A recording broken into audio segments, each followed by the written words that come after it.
Get off the phone, one dad did declare. Another kids played live, and well did they fare. Summer in full swing, families having fun, and for one dad, the challenge is officially done. Hey. Welcome to New Dad Gaming. Just welcome to this wonderful poem. Throw a fellow dad under the bus. Welcome to Dads of Fun. This is great.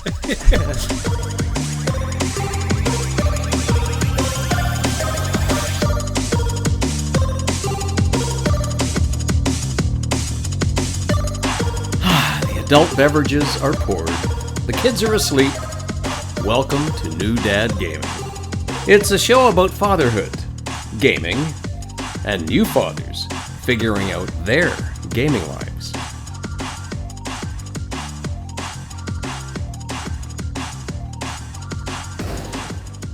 My name is Trevor, and I have a 10-year-old and a 7-year-old. And I'm Jeff. I have a 15-year-old and a 12-year-old.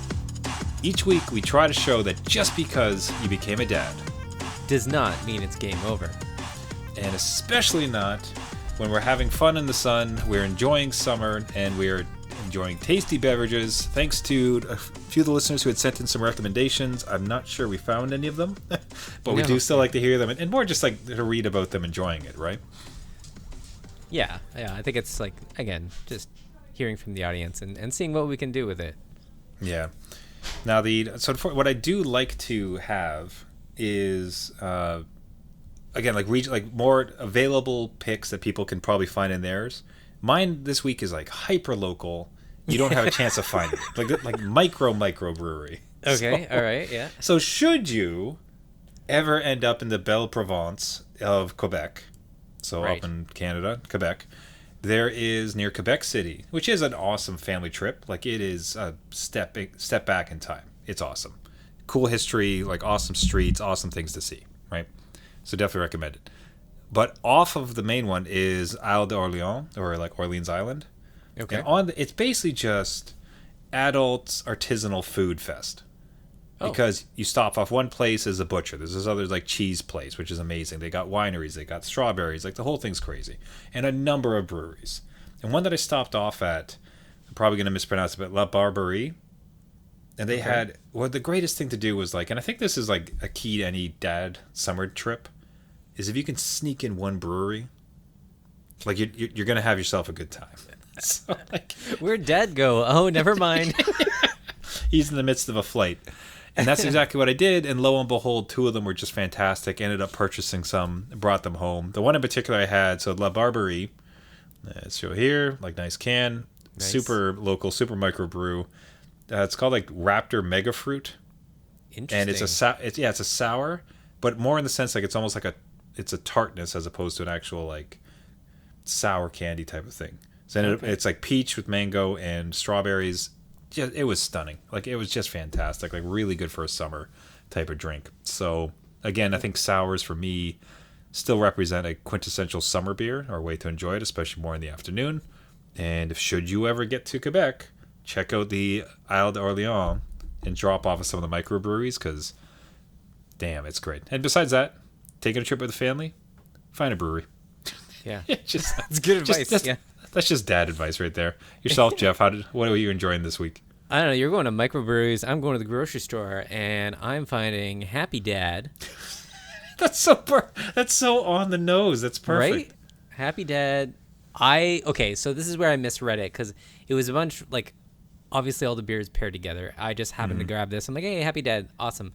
Don't even look at the can until I got home and cracked it. And it's hard seltzer. Oh, my word. So it's a vodka seltzer, a fruit punch. So not beer at all. Not even close.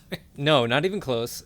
And it says it's out of Toronto, but really I looked up this site and they have distributors all in the US and all over Canada. So I think they just ship off this recipe to whoever is going to funnel it out to the crew. And even though it's not beer, I will say it's delicious. Okay, that's a good one. So it's not bad, and I'm usually not one to have just like hard seltzers. So it's it's good. I would recommend A Happy Dad, and it does keep Dad happy, especially if you go to another microbrewery afterwards. Yeah. What a name! It's just like it's just right on the nose. Yeah. Targeted toward this podcast. I love it. I love it. Now, yeah. So, but would you buy it again? I would buy it again. I would look at the flavor. Like, there's a little band that says the flavor. I would want that larger. How are Dad supposed to read this? Like, if there's other things, I don't know. But I did not assume it had a flavor. Like, when you held up the can, it's like that. It's just a hard. It's just whatever it is, fizzy, right? Fizzy booze. But, you'll be happy no matter what. Hey, gaming dads out there, if you have a beer suggestion that we could try out for this summer of beers, reach out to us at New Dad Gaming, newdadgaming.com. Dads, I would ask that you, if appropriate at the moment, to grab one of your beers and pour one out. Because a fellow dad has bit the dust. Look at you. Just driving the nail, just turning the dagger as I go. So unfortunately, it seems that Jeff will come now before us and explain how he has lost the challenge. For those just listening fresh, Jeff and myself, from a suggestion from a listener, Tori, good friend of the show, suggested a year of no new games. Right. So, which is a little bit about consumerism, but more just about you probably have a backlog. Why not just play what you have? So we'd started with our eyes full of stars and good intentions throughout the year, and we made it thus far. We're all the way in August, basically. Yeah. And didn't quite pan out. Jeff, why don't you let the good folks know what happened? Listen, I will plead my case before the court here and beg for mercy. It was one of those things that I had a number of factors working against me. So in my backlog, I had Death Stranding. Okay. And I had recently completed that. Oh, right? Yeah. Recently completed. I even said last episode, like, it would be wonderful just to get into it and continue. Like, I've rarely ever done that where, a new release comes out and I've already finished the old one, like, right on the cusp of that. So that was working against me. And then it was my birthday on the weekend. So that was working against me. And then the kids are like, hey, we know you played that game and you talked about the sequel. Here, you should get yourself Death Stranding 2. Okay, no, hold the phone. Because they said, like, I don't care to plead on your behalf. Now, it was forced upon me. Is that what you're saying? Like, I had no choice in the matter. What I'm trying to appreciate here is, like, the bigger thing is that when we started this challenge, a general idea was, Steam summer sale comes up. And right. Like, ooh, look at this shiny new thing that I haven't had before. I'm going to buy it. And you just buy it. You take in a new game. Yeah. If I'm understanding, and I'd like you to be honest, like, we're all friends here.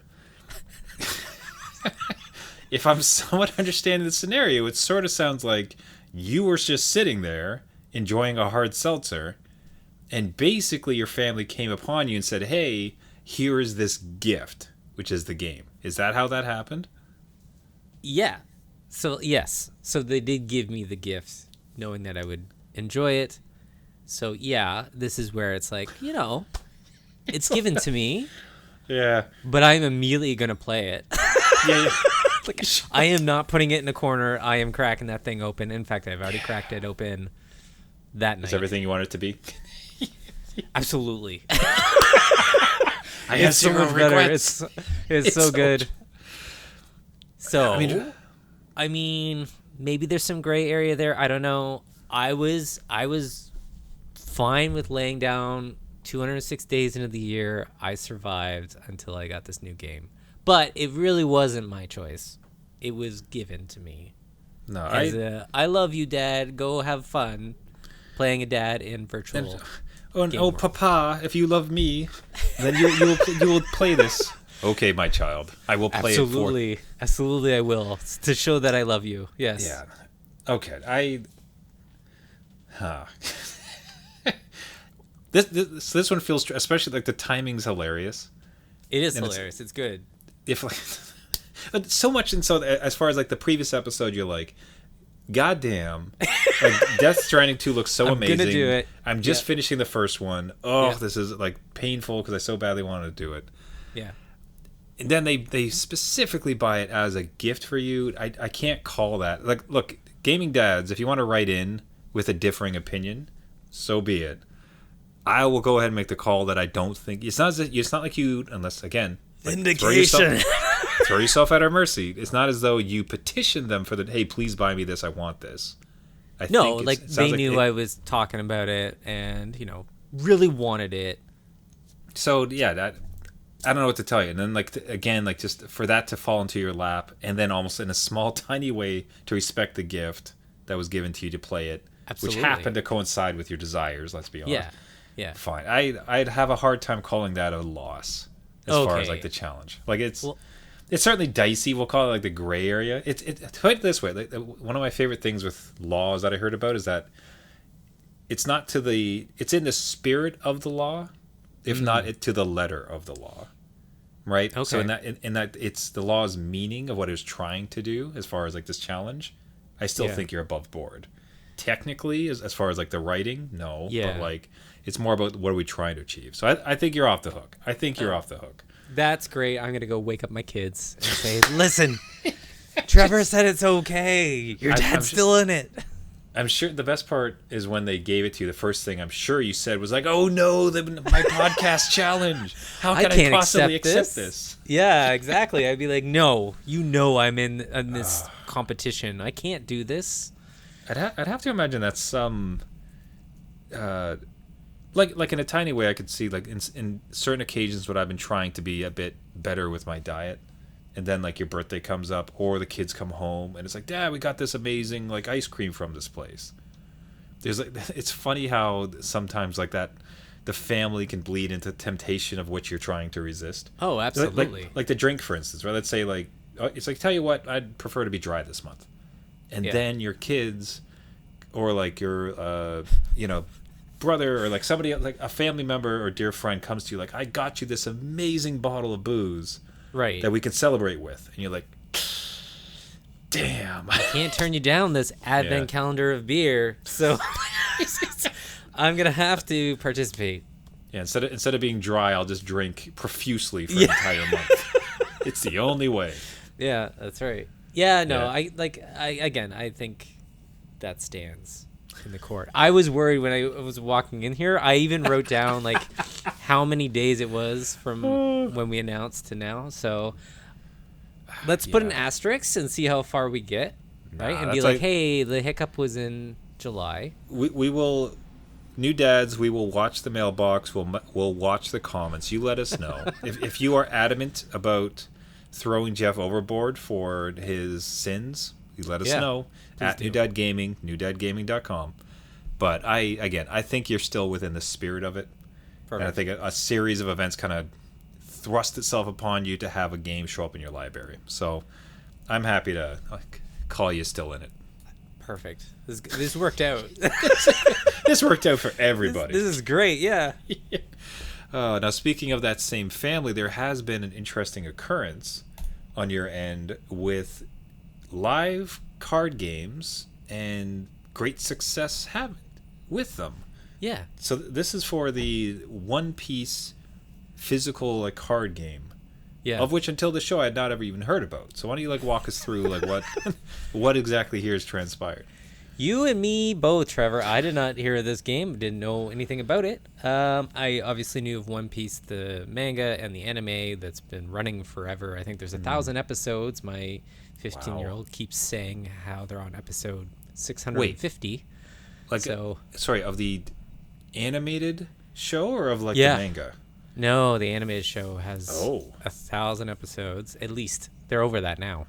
That's crazy. Yeah, it's been going on for a while. The manga is ahead of the show still, so that's been going on since whatever date. So it has a lot to pull from, and apparently there's a card game, like a deck builder, that is much. Yeah, it's really close to again, Pokemon. You collect these cards, you build a deck, and then you go to these tournaments and battle other people. So, now, what's your take on the game? Has your kid tried to get you to play? No. It's like, hey, here's a business. So he's not even bothering. It's like, you're not gonna be good at this. Don't bother. No, what I am the Uber driver that drives him to his friend's house so that they can play together and build up their own decks and ask each other questions. And then he tells me what he's doing, which is great, but I don't he has no interest in playing against me because he'll just like Dominate. He's like, I need practice, Dad. I don't need to like dominate, right? Like, not even fair. I don't need to cull the weak, Dad. Yeah, I need to exactly. become stronger. Yeah. No. Yeah, so he started to go. It's this friend that apparently has attended these tournaments before, and it's one of these places where they have a bunch of cards, decks, comic books. It's like one of those shops, and they hold this tournament every like Thursday, and that place is packed. Like this is how they get their business, is they run these tournaments all the time. And so my 15-year-old's friend is very much going into these things, and he's like, hey, you should come along, start building your deck, get to know it, and see how you feel. Sure enough, he enters these tournaments, and he's placing like crazy. third overall. So like, you know, that validation and like quick validation of, hey, I'm good at this. Knowing that his deck isn't great and he's still beating out odds, he wants to continue. So he starts building more of his deck. He's going to this place buying specific cards that you can do. So you can buy cards that are like $10 a card, but you need it to complete your deck, whatever. Sure. Yeah. So he's doing this. He's entering the tournaments. The problem with the tournaments, I have no issue driving him and his friend to these tournaments. Of course. But there's a fee to get in, right? So there's a $15 fee, which isn't terrible. But if you do it every Thursday, we have no income here. So it kind of weighs a little thin, and he's been asking, okay, is there anything I can do around the house to start earning a little money? I'm like, well, there are. And he starts listing things like mowing the grass and cleaning his room. I'm like, no, not the stuff that you're supposed to be doing. No, those are already your chores. Yeah, you can't just put a price tag on that, though I appreciate the effort. Although you will do it or you won't have supper tonight. Yeah, exactly. You need to do that in order to go to these tournaments, because otherwise it won't drive you. But yeah, he's looking for other ways of income to kind of like push this I would say new kind of infatuation that he has. Because this is probably a month old, and he's already attended like 2-3 tournaments, and he's doing very well. So I kind of, in a sense, I do appreciate the purchasing of the card. You know, this type of card marketplace is frustrating, kind of new for us dads. We've talked about in the past about Pokemon cards, and like it's like, oh, this Pikachu's worth $400. It's like, the heck it is. Like what are you talking about? But more the frustration with that is that generally what I've found in that Pokemon space is that it's not for the gameplay. Like no one, as best as I can see, and I'm happy to be corrected, but there seems to be a majority of folks who are purchasing the cards to collect the cards and hope more ideally sell them. Right? So people are going there to get new cards so that they can sell those cards and try to make money. So it's a hustle. Right. The thing that I liked hearing, like I disliked the thought of a $10 card. Like that kind of sucks. However, it's a piece in a deck that he's actually playing with. You know what I mean? So like the collection of the cards is not in and of itself the entirety of the space. It is actually like there are tournaments where you actively play with people, and I'm just trying to create a better deck so I can win. Yeah. Now, I don't know if that's because this is somewhat in its infancy and eventually it just gets to the nonsense Pokemon stage, or if they'll be able to kind of manage it and no, this is just a very active, you want to play, like you just need to buy some cards. Yeah, I mean, the vibe of this place is run by like younger folk that seem to be more knowledgeable of like, hey, and excited like for my 15-year-old to play. Like, hey, you need these couple cards to like get a reasonable chance to play these things. They're not trying to sell them anything. I've been there to try and like scope things out. Where I have been to the other places where there's more like, oh, this is just a transaction, kind of like a bank. Like I need to make money, and this is how I'm going to do it. This place absolutely will take your cards, but it's more about these tournaments, which I am totally like. Again, I was thinking about on one of the drives back. Just we've kind of lost. Me and my wife talk about this a lot. Like we've lost that third space in society for kids to hang out. Like there used to be shopping malls, right? You'd hang out, but now like those shopping malls are kind of like plazas and outdoor things, and they've kind of gone away.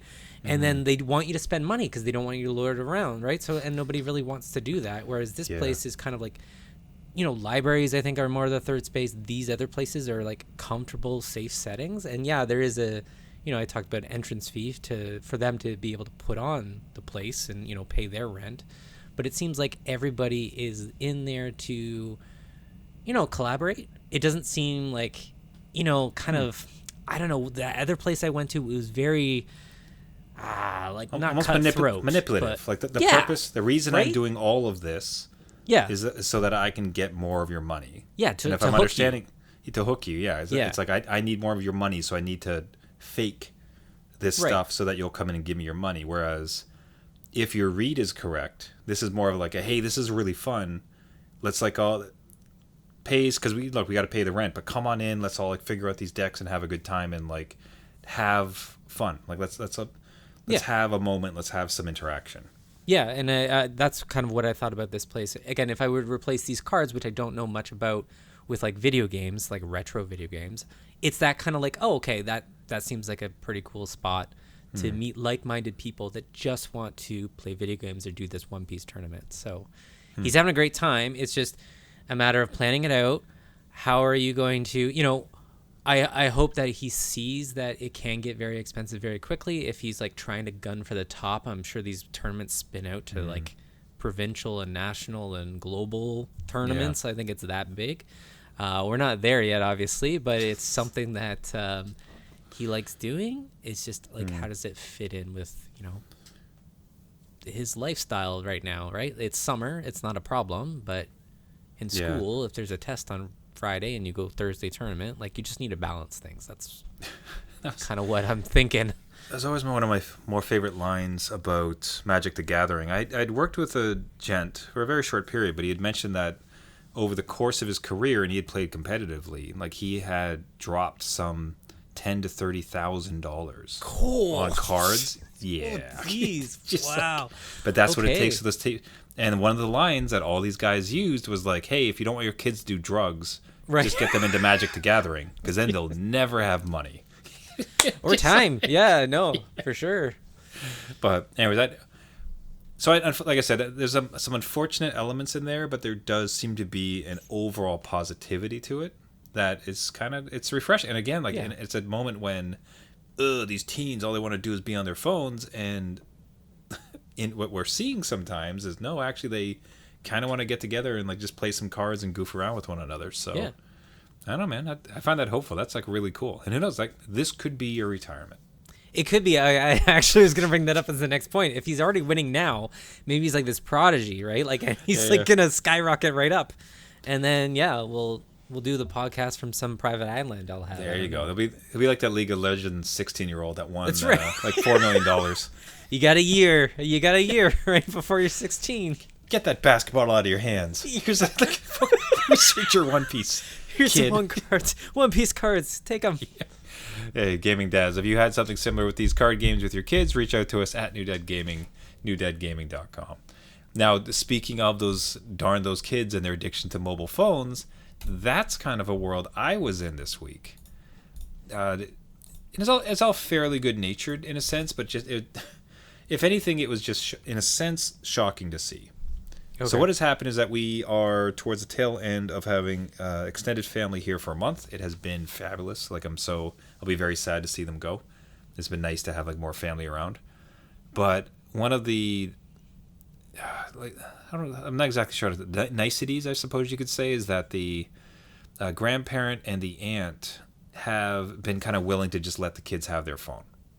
Okay. So during extended car trips or downtime or just like anything in between, it's like, oh, it's okay, just like, here's my phone, and they just let them play. And it's one of those things where, much like you need that like 40 minutes to cook dinner, you need the kid distracted, here's an iPad. Yeah, it's like, that's so bad. You know what, man, have a kid. You go and have a kid and you tell me that that's bad. Anyways, I digress. So what ultimately has happened is, like, they've been using it. I didn't mind it. It's kind of nice that they're not allowed phones, and especially like that type of stuff. it's been nice for it to be done by the grandparent and the aunt, because they don't see him very often. It's like, oh, it's like the sneaky, like, no, you can't have dessert, but then the aunt like secretly gives him some dessert, and Right. it's a nice like family bonding thing. So I was like, okay, that's wonderful. Like, just let it happen. I'm not really that concerned. What did happen though is that you very quickly see the mobile addiction starting to take place. Now, addiction's a bit of a larger, dark word that doesn't necessarily apply, but there all of a sudden started to be that sort of insistence around, hey, can I have your phone again? Hey, can I have your phone again? And it was much more insidious than with the tablet ever had been, or the even like the consoles, anything else. Like, what I noticed is this, for some reason, there's just something about these phones and these games that really grasps them, that they wanted to have them more. And there it was, like, laid out naked before me. It's like damn, these phones. Like they were just potent problems for youth, like younger minds. Because, if I think... Sorry, go on. Yep. No, is it like specific games then, or is it just the platform itself? Like just the portability of it and just... I think it's a bit of both. I think there is something about the perceived intimacy of the smaller device that's just theirs. But I think that, coupled with the games, which are built specifically to be more like addictive and like driving, right? So I think the combination of like the, oh haha, I'm using this device I'm usually not supposed to. It's the intimacy of like the smaller device, then paired with the medium and these games that are built often to be manipulative and hook people in to keep using them. And then that given to the younger minds. So now what comes of this is not much, in the sense that like the extended family will leave. We're not going to get them phones. If anything, it really highlights or confirms the concerns we had around like, no, we cannot get these. We need to delay the inevitable phone for them as long as possible, because you just see the potential downfall and the addictive nature of it. Yeah, and well, I can, again, speaking from the future, where you're about to get into those age groups, I think the youngest we gave a phone to, again, when we upgraded, we gave our old phones to. Still not like a cell signal or anything, but they were, I think, 11. And that seemed to be about the age where they're a little bit more responsible, and it still can get to a point where it's like, oh, I want it all the time. But I think at that point, it's more like how I want my phone all the time, because it's like a connection, right? Like I can get information and they're watching all sorts of stuff and doing other games, whatever. But younger, I can they were complaining a lot because all their friends at school, before it was outlawed here, would hide their phones and then go out at recess and play whatever game it was. Like it was like Roblox or Fortnite or whatever on their phone, and then it would actually cause problems at the school because one or two kids would have it, and then others would get jealous or whatever. Like it became an issue, right? So that's where I can see it being a problem when it's a little bit younger, like you're saying. As they grow up, like obviously it's like, whatever parenting style you feel comfortable with, but a lot of these games are really designed to, they're like gacha games. They're like casino, they want the dopamine hit all the time, right? And then you get addicted to that and you go into the next. So I had a character and I was battling this. It didn't quite work out. I wasn't powerful enough, but if I do battle twice more, I get this new thing that makes me slightly more like that's a grind that we enjoyed very much. So still enjoying games, right? Yeah. So, it's not as if we can sit here and throw too much shade at this whole practice, but ultimately, again, like with mobile games, it's just so intensified. Yeah. Where it's like, okay, well, we got you for 10 minutes, so I need to wring out as much money as possible, so I need you inside of this game. So here's like this dopamine hit, and here's like this reminder, and here's this, and if only you play like for 5 more minutes. And yeah, they were just so prone for it. To watch them playing it was... woof. It's just a confirmation. Like, not as if I went like I wasn't naive to what it was going to be like, but like to see that concern play out exactly as I would expect. It was like, woof. Okay, well, this is pretty clear. Not doing this anytime soon. Yeah, Dad was right. I told you. Mark it down, everybody. Dad win. Oh. Yeah. Yeah, it Well, can be a lot. Yeah. So, and as I said, like, look, no shade. I think at some point it's going to be your household, your rules, your kids, your particular circumstances. So this isn't to say how dare anyone let them have a phone. I will say, just given how mine reacted to it, I think it really fortified. Okay, that we're going to be trying to delay this as much as possible. Yeah. Yeah. Well, like I'll see how well that holds up. When I was about to say, yeah, down like, my door. Let me know. Oh, well, hey, gaming dads, if you have your own experiences with that, if you have your own concerns or a take on it, we'd love to hear from you at New Dad Gaming, newdadgaming.com. And with that, we'll wrap it up for the week. Everybody, thank you so much for listening. This has been New Dad Gaming. If you'd like to listen to the show, you can find us on all the major podcasting networks, so Google, Spotify, Caster, iTunes, anywhere where you find your podcast. Just search for New Dad Gaming. If you do find us, we would really appreciate a like and a subscription. That helps tremendously in the show, just to boost it out to as many other gaming dads as possible, especially the reviews. So a couple of words would mean the absolute world to us. If you have beer picks, if you have experiences, if you have anything else, one of the greatest parts of the show, definitely speaking with other gaming dads, like living all this moment together. So reach out to us, as I said, at New Dad Gaming, newdadgaming.com. Till next week, everybody, my name is Trevor, and I have a 10-year-old and a 7-year-old. And I'm Jeff. I have a 15-year-old, a 12-year-old, and totally didn't fail our challenge. Nope, and I'm going to go play some Death Stranding, too. Still in it, buddy. Best of both worlds. You got a new game. Not my fault. I didn't want it. I didn't buy a damn thing. I'm going to hire Trevor to be like, your lawyer. Presents a good case. It was thrust upon me. Totally. And right? how rude, how bad example would it be to set to my kids when you receive a gift, the first thing you say is, I can't play it. Right. Exactly. I shun to think, Jeff, that world. Right. I love my kids. I'm going to play the game they got me. No, nobody can see, but Jeff and I are just like grasping at our chest at the sheer thought of it. All right, everybody. Remember, just because you became a dad does not mean it's game over. See you next week. See you later.